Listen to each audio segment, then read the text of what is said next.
Springtime 2000. Another year. Well, hell, another century had arrived.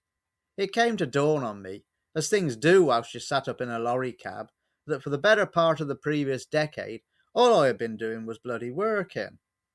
Building a business needed single-mindedness and toil, so that's what I had done. Particularly after my fiancée had pulled up the ladder in early '93, I dedicated myself to buying, selling, stripping bikes and parts, processing metal, and dealing with tightwad imbeciles.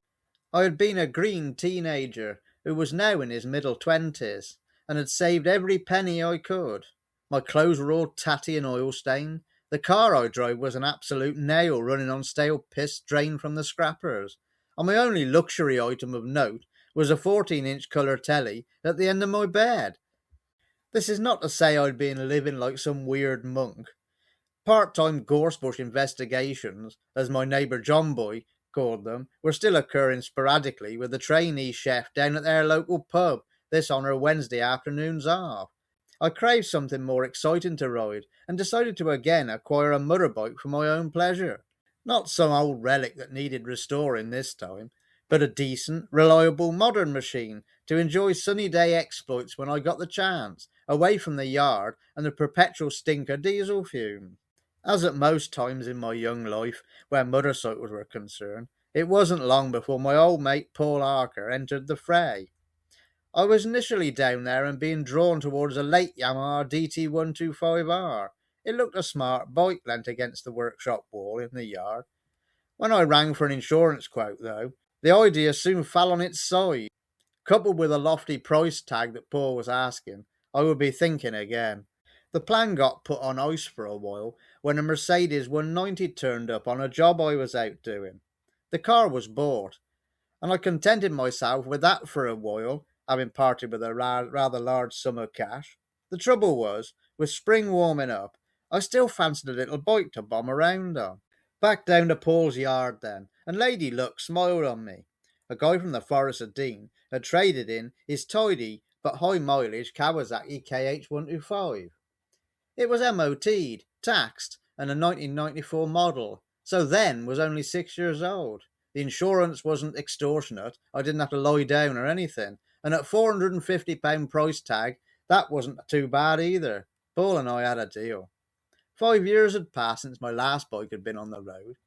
The battered laser helmet was retrieved from Gran's old airing cupboard, and I was free once again to zip around the country lanes.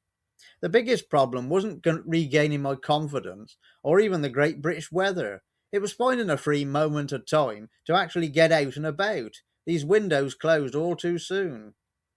Very often, I would plan to have a short potter off for a few hours on the Kawasaki, get all done up in my leathers, only to have some random knob arrive with a scrap car that needed dealing with, or a tyre putting on a bloody maestro. By the time that had been sorted, it was either too late or pissing down with rain.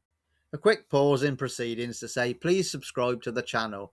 Click on the little red button and the bell notification button and you'll get to hear all that's going on new on the channel. Back to the action.